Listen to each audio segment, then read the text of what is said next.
It was marvelous because the whole thing was a bat. We didn't know. We thought it should work, but we had no clue. Game, set and match. Argument over.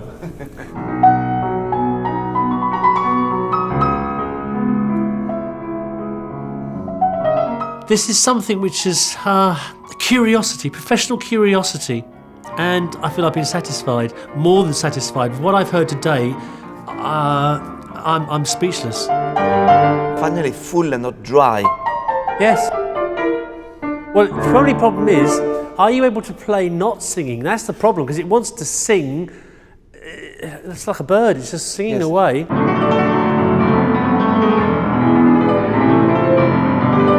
Certainly the instrument does, in this case, with this remarkable Bechstein, produces a different kind of playing style from Pierre-Laurent.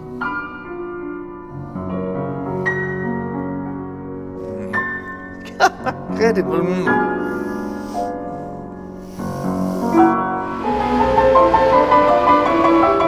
This whole construction started in 1899, so that's significant because the piano we hear tonight is actually from that year. That was extraordinary. It's like a sea of sound. There's no directional input. It's literally going out like this. They must have had something like this where they tested and found that that works. The proportions and the piano absolutely work.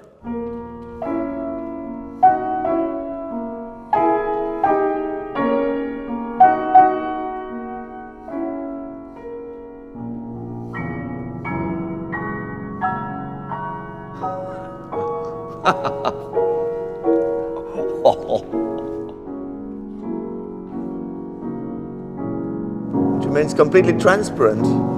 In this register, it's insane.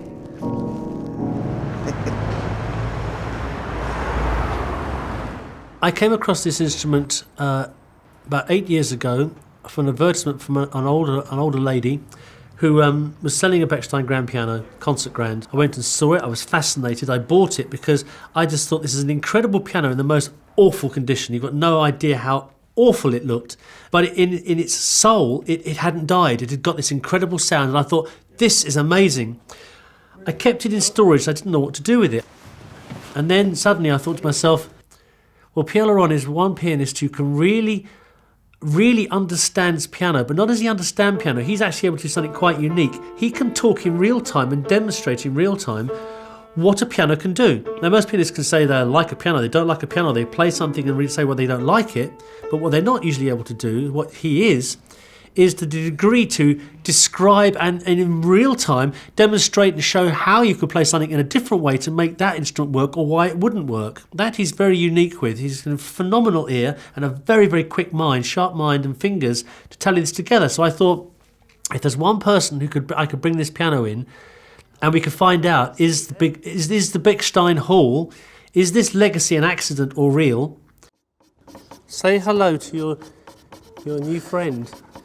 So she's come back home after 118 years to Wigmore Street, 40 Wigmore Street. So I mentioned to Pierre-Laurent, and I saw the cogs going around inside his head, thinking the same as me, thinking, this is just too good an opportunity. He said, I've got a Wigmore coming up. And I said, well, I'll rebuild the piano if you wanted to play it.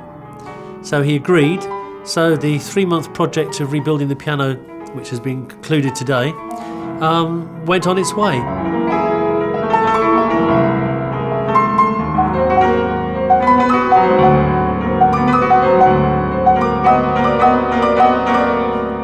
How it mixes the overtones is phenomenal.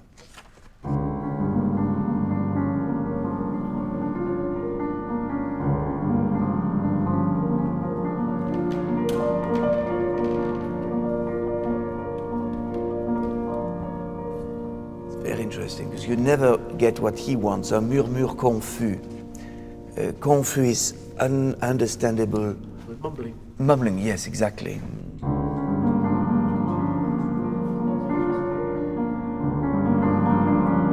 That's very interesting. Now, afterwards, there are the Debussy etudes. So, I've chosen the thirds because you have all these textures games.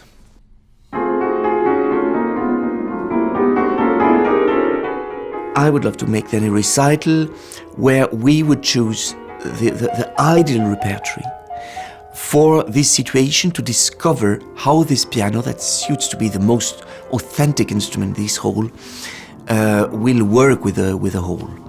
And therefore I chose pieces from composers who loved Bechstein. Well, Bechstein played a different role for each of them, and this instrument, I think, reveals something about their music.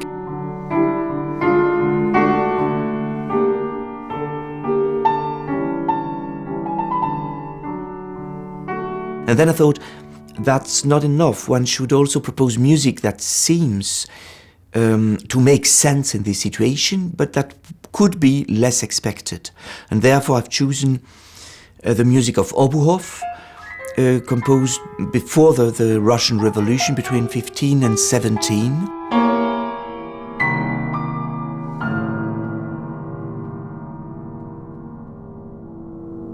The definition of Yes. different spaces and Yeah. register is amazing.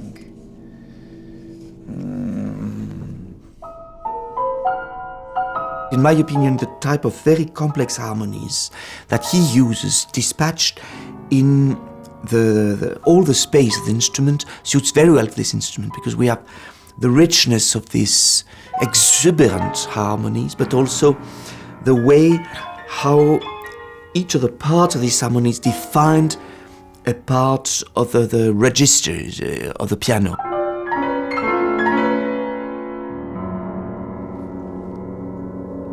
You don't lose one note, really.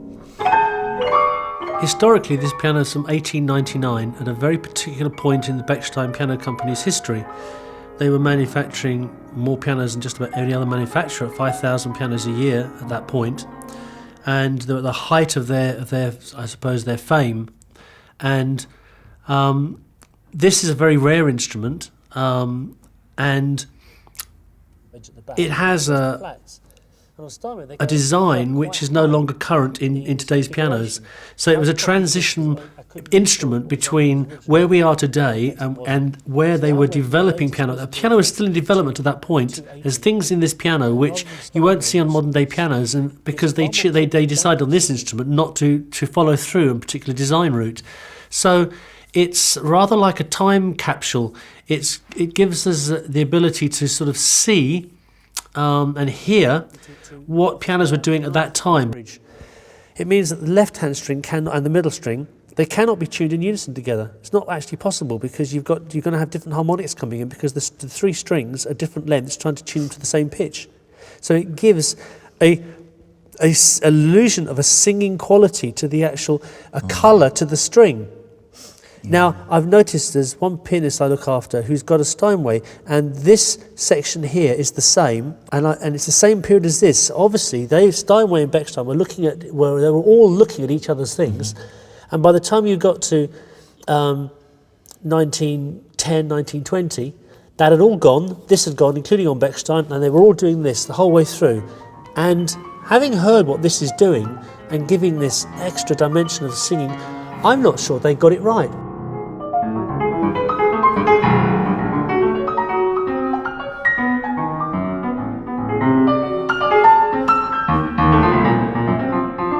When I compose, as it happens, I work at a Bechstein piano from about 1913, so I know the Bechstein touch very well. It's not exactly by any means the same model that we're using tonight, but it is a genre of instrument I know much better than Bösendorfer or Steinway.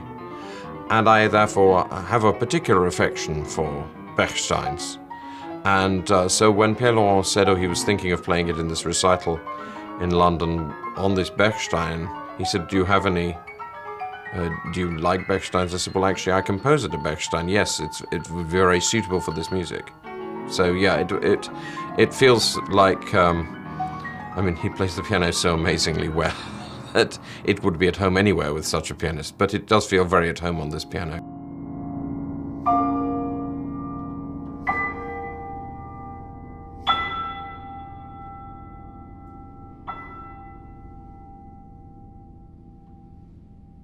I'm sorry to say that it doesn't make the piece easier.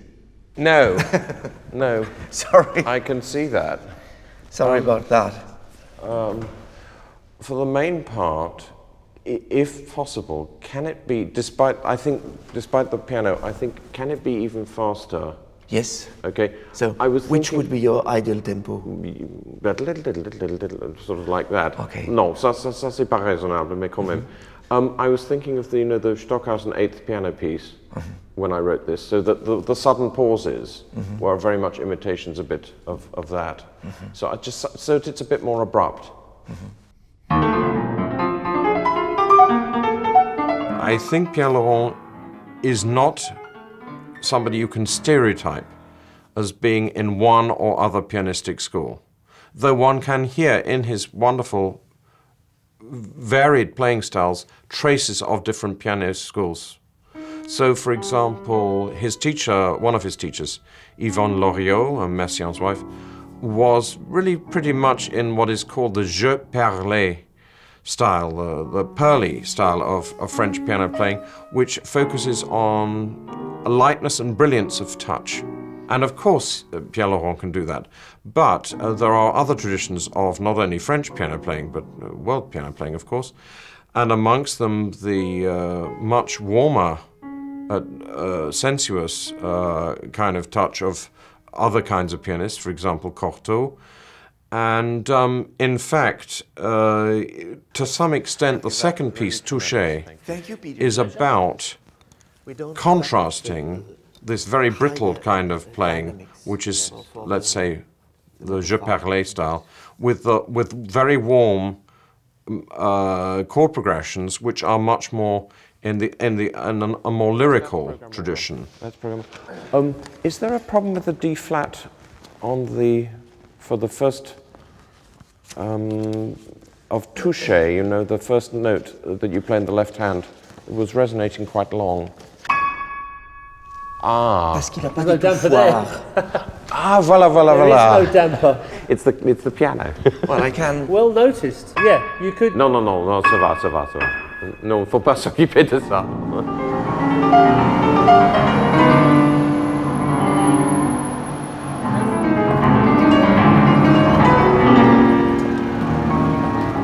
There are many pianists who'd be very afraid to come in the day before they're going to give a recital on an instrument they've no idea what it's going to feel like, play like, no idea whatsoever, and they've got 2 tiny rehearsal spaces to actually sit down and deliver a major London recital. Many pianists would never do this in 1,000 years. Pierre-Laurent couldn't do it quick enough because he has that excitement about him where this was not a challenge, but he was as intrigued as I was. So he really is the perfect person. I can't think of a better pianist in that capacity, lined up with all the criteria to really deliver this.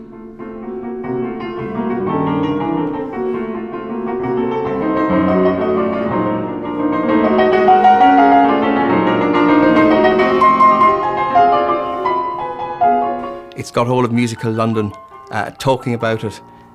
Even some of the gossip columns I noticed were talking about it last night in a very positive way.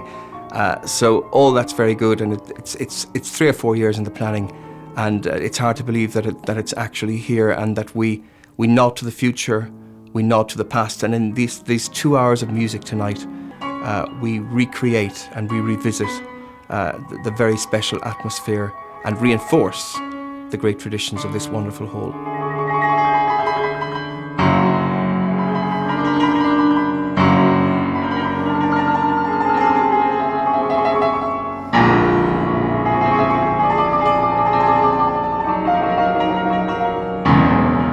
What makes the richness of this world is this varied choice of cultures, these many layers of history, and consequently all the kinds of tools, I don't say instruments only, but tools we can try to use in order to find the right target each time.